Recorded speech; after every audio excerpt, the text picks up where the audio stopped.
Hello, my name is Artsy Sister, and today I wanted to tell you about some video games that I play in order to relax a bit.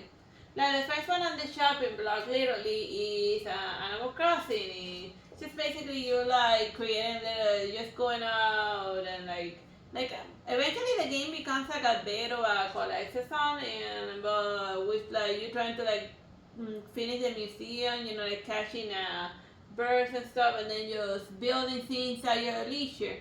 And you know, and you get more islanders. So just basically like you develop a tiny little island in the middle of nowhere into like not a bustling metropolis, just like a nice getaway. And the DLC is found with you designing little vacation homes for random little animals following their specific requirements. So yeah, it's just a good one to pass the time. And the next one is the Atelier trilogy, more specifically the ones that take place in Ireland. It's just various alchemists with different, using alchemy to achieve their goals. Rorona is the only one that really wants to be an alchemist, while Totori is using alchemy in order to explore the world, in order to find her mother. While Meruru is using alchemy to develop her kingdom. So yeah, and like the RPG element, like the optional processing in this game are actually really hard, which is interesting. The difficulty spike, so like you can just if you won't have a hard time, but they're all timed. So you just gotta stick to like the main requirements, because if you mess around too much, you're not gonna be able to get not even like a good ending. Cause the game after a year, if you haven't met certain requirements, it's game over. Then you gotta like start again. Like the diver, you're a fisherman, you're a sushi guy. No, you're a diver. Obviously, it says a diver, whose friend conned him into like working almost practically for free for like a sushi bar or bancho. So then the game is divided between you hunting for fishes and managing the restaurant, but in the middle of it there's like mermaids and their mermaid problems. And then there's even Godzilla in the DLC, so yeah, so you're just constantly managing a bunch of nothing, but like the gameplay aspect itself was just diving on the water and catching various species is very relaxing, and it has like very mellowed out music and ridiculous bosses too. The ridiculous bosses. Like it only gets more dangerous whenever you go like diving at night, because that's when the sharks come out. But if you don't manage to defeat one, more for the sushi, more fresh sushi for your sushi bar. Like Gris is like a 2D, it's like a 2D platformer with like, it has like very nice, like the anime, very nice hand-drawn type of animation, which is interesting, and she's just basically like going through an area while dealing with various problems using her singing voice and some platform. It just looks very nice, and eventually she recovers the singing is the last power you unlock. But she starts originally singing, but then she loses her voice when like the darkness creeps around her. Well, it's basically a metaphor for, I think, for coping with depression. I think, right? I don't know. It's a nice relaxing. Like I find it relaxing because of like the ambience in the nice music, and like the puzzles are not too hard. Just a little bit of platforming. Like to the end, it has like some of the most tricky. It has some very tricky, annoying jumps at the end. They're not a online level, but they are tricky. Yeah. You are gonna have a hard time with in the underwater, in like the underwater area jumps, because she eventually gains like the ability to like change into like a type of manta person. Yeah. Like her character design is very similar to like the Journey ship, but without her hat. Which reminds me, Journey is another good relaxing indie game, where it's just you trying to climb a mountain. We'll be climbing around the mountain when she comes, and You know, and like the time was very, other than the main character, at least the scenery is like very realistic, and it's not like that long, so you can go on as many journeys as you want. But try not to like stray too much from the main path. But I did probably patch that because once we got like stuck in like the wall, and then we got like soft lock for a while until we started a new journey. But that's beside the point. I think that by now it's already fully polished, right? It should be good. And I remember that in Blasting they did a reference to Journey. The problem is that hardly anybody's playing this anymore, so you won't be able to. Your journey is gonna be pretty lonely. Yeah, like when we first started playing Journey, we would run into a bunch of people, and then we would like travel the area together. And the good thing about doing the journey with other people is that you can boost each other your little jumping power, that's the little feather coat on the neck. And then the journey started on like it's not a competition, it's just you hanging out together and trying to make it to the end. And like Little Dragon Cafe, you manage a restaurant while you overfeed a dragon. But you need the dragon in order to create a potion in order that you don't murder the dragon at the end. No. You just need him to like reach certain specific ingredients in order to make a potion to cure the main character's mother. So that's why you need like the dragon to get bigger to reach the various ingredients needed to make that healing potion. And the final ingredient that can only be made if the dragon is as an adult. Yeah. Because you need dragon scales for that. Yeah, dragon scales, not baby dragon scales, but like the big ones. Yeah, so then it's like you manage a restaurant and you overfeed your dragon and then just go or gather ingredients. So then it's just a lot of back and forth, and in between all of that, like people visit you because it's also an inn. So then you solve your visitors' various problems by also overfeeding them, because that's the moral of the Little Dragon Cafe. All of your problems can be solved with the right food. Oh, speaking of food, I also like noir, play with your food. So just like the title say, you like play with your food. Like each stage is like some are themed after breakfast, some are like dessert. So then you just mess around with the controllers to make the food do various things, and making them bigger, like crushing it or burning it. You can burn the gummy bears, even the ice cream. Just as the title says, play with your food, and each of the stages is differently created. It's just a fun little weird game. A good one for unplugging your brain, and maybe your toddler might like it. Like another one that I like is Shiny Nikki, but also Infinite Nikki, which is the new one. But I didn't want to like do two posters for like both of them. It's just Nikki going about her Nikki life, just having amnesia. Having amnesia. Wow. Her cat tells her, all you need to know, Nikki, is that you gotta collect dresses so you can collect more dresses. That is all you need to know. That is your life goal, Nikki. That is all you need to know. Never mind all the other people that you left behind in the previous world. They no longer matter. I am your best friend and nobody else. Which made me think that maybe Momo's the one that's giving her amnesia so that she doesn't go hang out with more interesting people. I mean, it's always she getting all the information from Momo. But that's a dark theory, a game theory. Maybe Momo's like Cube in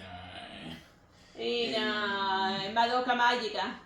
I mean, she does now do magical spells, wind magic. So yeah, she officially transitioned from a fashion idol to like a magical girl. And she does, and she has like she can float like a jellyfish, but in the air. Like this one is Chinese Ski Resort, and it's like one of those Kairosoft games, but like I didn't want to like put various in, so then I just put the one I like most of all of them. So you manage all of the Kairosoft games. Yeah, all the Kairosoft games you can go wrong, but this one is you manage a ski resort, and then you also like you gotta deal with the interior to keep your patrons happy, but what you really want for them is to like go out and like ski. And then you can design how the course works. If you make it too difficult, then they're gonna fall and break your leg. But if it's too easy, then they're not gonna become good ski people. And you want them to level up their ski ability because eventually you can use your guests in order to do skiing competitions. That gives you more resources. So it's just balancing how difficult you make it, or versus whether your patron loses a leg or an eye. And yeah, it's funny. Yeah, and the guests do fall a lot, which is funny. Whatever. Anyone who's ever suffered a leg injury while skiing knows just how serious that can be, especially out in the middle of the woods. Yeah, but they also have the ramen sensei and like a school one. And a mall. Yeah, a lot of them. And a fashion boutique. Lots and lots of things. Like this one is the Elder Scrolls Skyrim. I know like most people put like Skyrim in like a list of like action fun games, but like most of the time you just like, it has like very melodic music what you're wondering about, and then like whenever I start playing that game, like everyone around my house falls asleep. And then when I dragon show, like, I'm awake. It's just weirdly relaxing. Because it doesn't even, yeah, the world is ending close of while doing, but nothing serious is going on most of the time. But it just depends on how you choose to play. You can either like focus on the main plot, or you can go do literally everything else. And I advise, but even like to this day, like sometimes certain questions completely glitch out and you can never complete them. But since it has so much, you're never gonna 100% complete Skyrim. The only way to 100% complete Skyrim is to get lucky. And the best example of that is the Forsworn quest that always glitches out on me. Like I've only been able to complete it like once, and that's because I got lucky. Cause there's eventually something that the guy that you're contacting, the one that you're talking to, he gets murdered. And then, according to the story, you're supposed to get arrested for his murder and get sent to prison, and then you meet the Forsworn leader. But sometimes the guards don't remember what the hell they're supposed to be doing there, and then the next story bit doesn't trigger, and then it's completely closed off. So then you just gotta go do something else with your life. It can also make it so you can't enter the town anymore. Oh yeah. If it glitches. Yeah. But since he has other towns, you can just be like, well, Markov, we are not going by there anymore. Stardew Valley, farming, but also you go into the mines to like go deal with like various wildlife like slimes and bats. And then you just grow your farm. It's another farming game.